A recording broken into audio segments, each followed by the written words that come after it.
आज हम class 7th Ruchira के 12वें पाठ विद्याधनम के अभ्यास कार्य को करेंगे।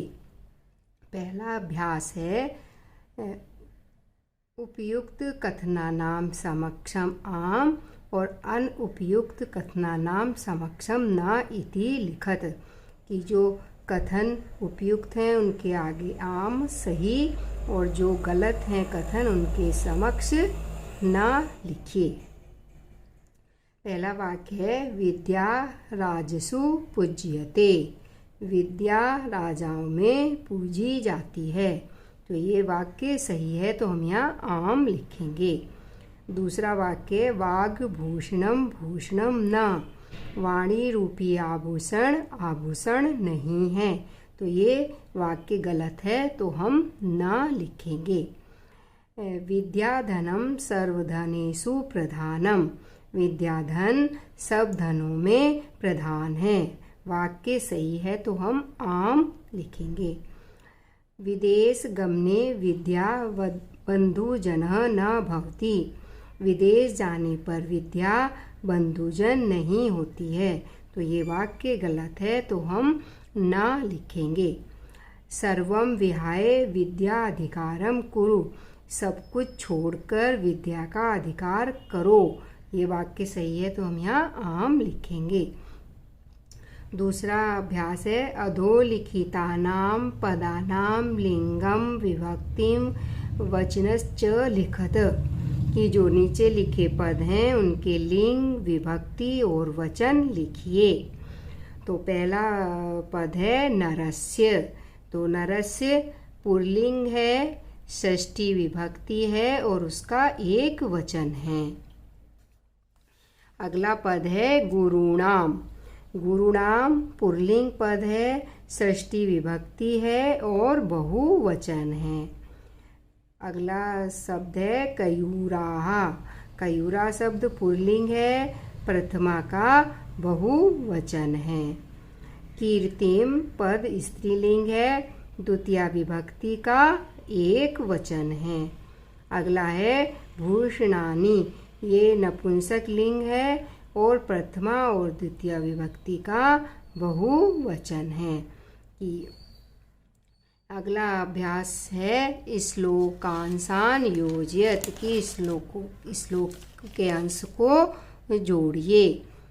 तो पहला है विद्या राजसु पूज्यते न ही धनम, विद्या राजाओं में पूजी जाती है ना कि धन को। तो इसका सही अंश है विद्या विहीनः पशु।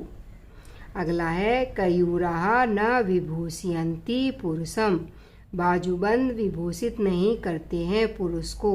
इसका अंश है हारा न चंद्रोज्वला। अगला है न चोरहार्यम न च राजहार्यम, इसका शेष अंश है न भ्रातृभाज्यम न च भारकारी। अगला है सत्कार आयतनम कुलस्य महिमा, इसका शेष अंश है रत्नई बिना भूषणम। अगला है वाणी एका सम अलंकरोति पुरुषम, और उसका शेष अंश है या संस्कृता धार्यते। एक संस्कारों से युक्त एक वाणी ही पुरुष को अलंकृत करती है। अगला अभ्यास है एक पदेन प्रश्नानाम उत्तराणि लिखत, एक पद में प्रश्नों के उत्तर लिखिए। पहला प्रश्न है का पशु, कि कौन पशु है। तो उत्तर पद होगा हमारा विद्या विहीनः, विद्या से रहित मनुष्य पशु है। अगला प्रश्न है का भोगकारी, कौन भोगकारी है। तो उत्तर है विद्या, कि विद्या में सुख सुविधाओं को देने वाली है।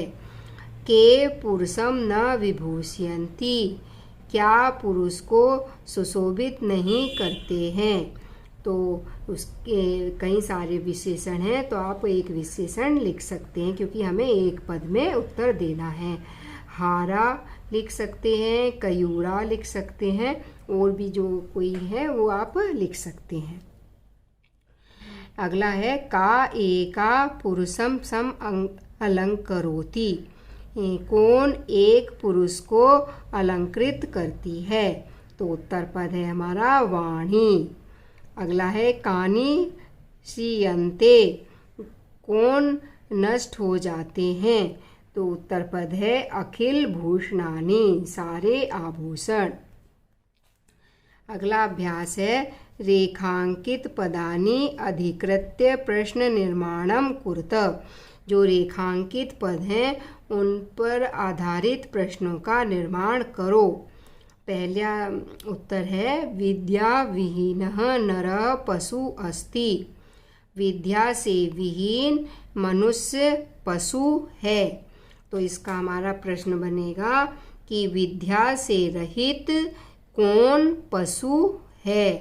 तो कौन के लिए, क्योंकि यहाँ पे नर शब्द जो है पुल्लिंग है, तो इसलिए हमारा जो क्वेश्चन पद है वो भी पुल्लिंग का ही आएगा।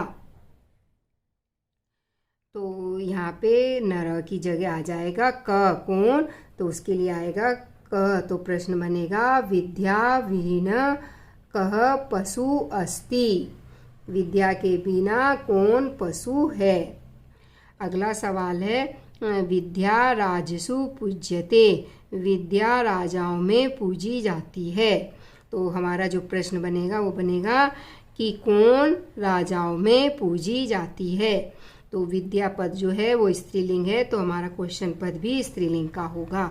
तो यहाँ पे विद्या की जगह आएगा का।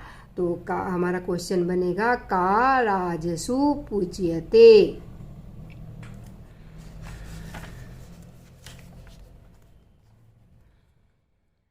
अगला प्रश्न है चंद्र उज्ज्वला हारा पुरुषम न अलंकुर्वन्ति।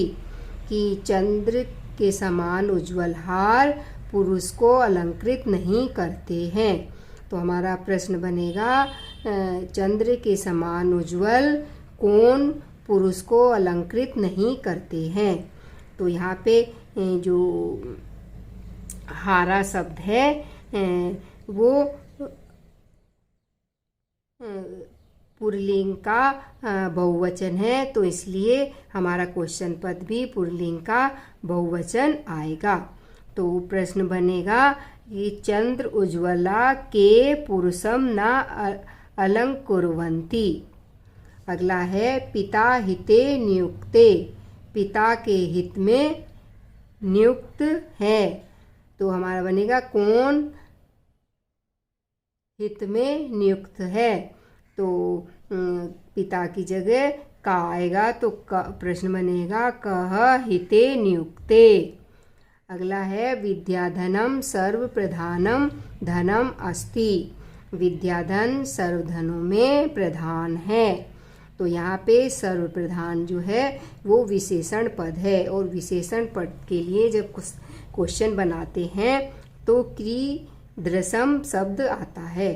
तो हमारा प्रश्न बनेगा विद्याधनम कीदृशम धनम अस्ति। विद्याधन कैसा धन है? अगला है विद्या दिशु कीर्तिम तनोति। विद्या दिशाओं में कीर्ति को फैलाती है। तो यहाँ पे प्रश्न बनेगा हमारा कि विद्या दिशाओं में कीर्ति को फैलाती है।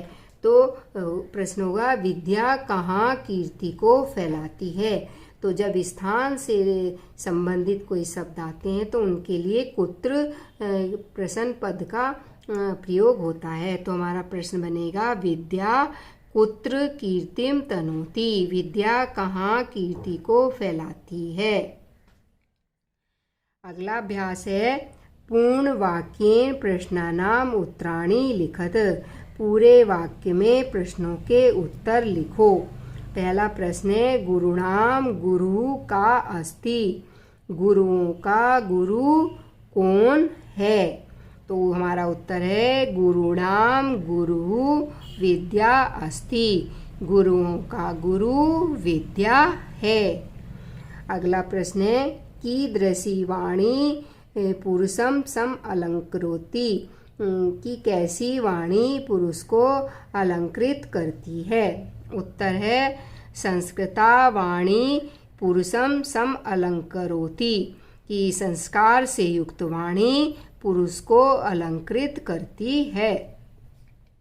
अगला प्रश्न है व्यय कृते किम वर्धते, खर्च करने से क्या बढ़ते हैं। तो उत्तर है व्यय कृते विद्याधनम वर्धते, खर्च करने से विद्याधन बढ़ता है। अगला सवाल है भाग्य से आश्रय क्या, भाग्य के नष्ट हो जाने पर कौन आश्रय है। भाग्य तो उत्तर है हमारा भाग्य से आश्रय विद्या, भाग्य के नष्ट होने पर विद्या आश्रय है।